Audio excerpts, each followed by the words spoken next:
Hi எல்லாருக்கும் வணக்கம். Welcome to Yamni's kitchen. இன்னைக்கு நம்ம பார்க்க போற ரெசிபி வந்து கொத்தமல்லி சட்னி.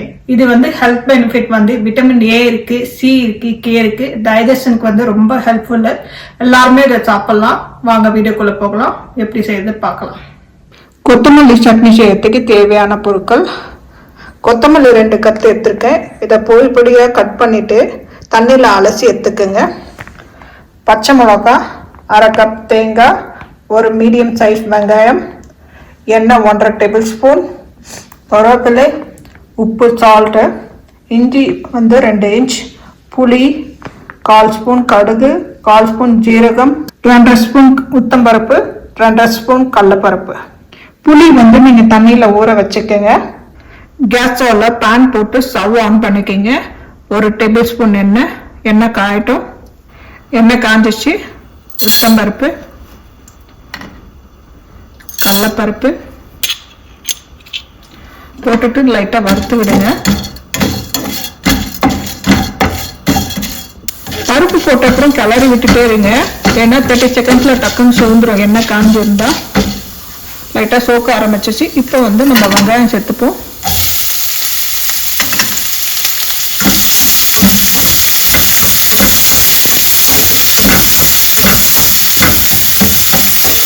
வெங்காயம் லைட்டாக வதங்கட்டும். லைட்டாக வெங்காயம் வதங்கின உடனே பச்சை மிளகாய், இஞ்சி 2த்தையும் சேர்த்து நல்லா வதக்கி விடுங்க. இஞ்சி பச்சை மிளகாய் போட்டுட்டு 1 நிமிஷம் வதக்கின உடனே நீங்கள் கேஸ் ஸ்டவ் ஆஃப் பண்ணிவிடுங்க. ஆஃப் பண்ணிவிட்டு இதில் வந்து நம்ம கொத்தமல்லி சேர்த்து போகிறோம். இதை வந்து கட் பண்ணி வாஷ் பண்ணி எடுத்து வச்சுருக்கேன். தண்ணி லைட்டாக இலையில இருக்கிறதுனால சத்தம் வரும்.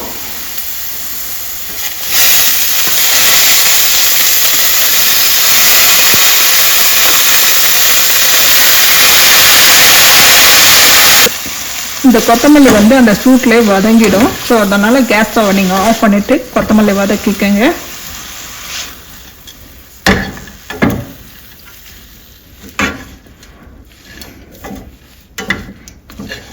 இதில் நீங்கள் கொத்தமல்லி தண்டு கூட போடாமல் வெறும் இலை மட்டும் எடுத்துட்டு வாஷ் பண்ணி கூட போட்டுக்கலாம். நான் வந்து கேஸ் ஸ்டவ் ஆஃப் பண்ணிட்டு வதக்கி விட்டுருக்கேன். வதங்கிச்சு. சப்போஸ் உங்களுக்கு தண்டு வந்து வேகாத மாதிரி வதங்காத மாதிரி இருந்ததுன்னா நீங்கள் வந்து கொத்தமல்லி வந்து கேஸ் ஸ்டவ் ஆனில் வச்சுட்டு நீங்கள் வந்து போட்டுட்டு 1 நிமிஷம் வதக்கி விட்டு கேஸ் ஸ்டவ் ஆஃப் பண்ணிடுங்க. ஆன் அப்புறம் மிக்ஸி ஜாரில் அரைச்சிட்டுங்க. ஜாரில் கொத்தமல்லி போட்டாச்சு. அடுத்தது தேங்காய்,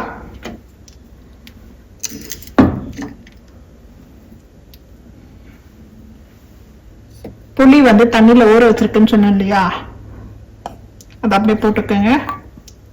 இப்படியும் தண்ணி கொஞ்சம் ஊற்ற போகிறோம், அதனால. அடுத்தது சால்ட்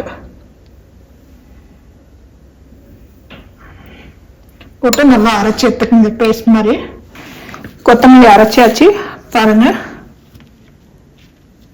சட்னி பதத்துக்கு வேணா நீங்கள் தண்ணி விட்டு நல்லா கரைச்சி வச்சுக்கோங்க. நான் வந்து இது துவையல் பதத்துக்கு எடுத்து வச்சிருக்கேன். இப்போ இதை தாளிக்க ஆரம்பிப்போம். தாளிக்கிறதுக்கு கேஸ் ஸ்டவ்ல சின்னதாக ஒரு தாளிக்கிற கரண்டி போட்டுக்கோங்க. அதில் எண்ணெய் விட்டுக்குங்க. எண்ணெய் காயட்டும். எண்ணெய் காஞ்சிச்சு. கடுகு,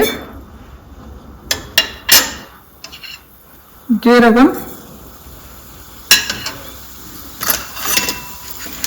உளுத்தம்பருப்பு, கடலைப்பருப்பு சோக்க ஆரம்பிச்சிச்சு. இப்போ கேஸ் ஸ்டவ் ஆஃப் பண்ணிடுங்க. ஆஃப் பண்ணிட்டு கறி லீஃப் கரைச்சியை போட்டுக்கோங்க. சூப்பரான கொத்தமல்லி சட்னி ரெடி ஆகிடுச்சு. இது வந்து ஹெல்த்துக்கு ரொம்ப நல்லது. வாரத்தில் ஒரு முறை முடிஞ்சால் செஞ்சு சாப்பிடுங்க. எல்லாருமே சாப்பிட்லாம், ரொம்ப நல்லது. இட்லிக்கு, தோசைக்கு, ரைஸு எல்லாத்துக்குமே சாப்பிட்லான்னுங்க. வீட்டில் ட்ரை பண்ணி பாருங்கள். எப்படி வந்து சொல்லுங்கள். லைக் பண்ணுங்கள், ஷேர் பண்ணுங்கள், கமெண்ட் பண்ணுங்கள். மறக்காமல் சப்ஸ்கிரைப் பண்ணுங்கள்.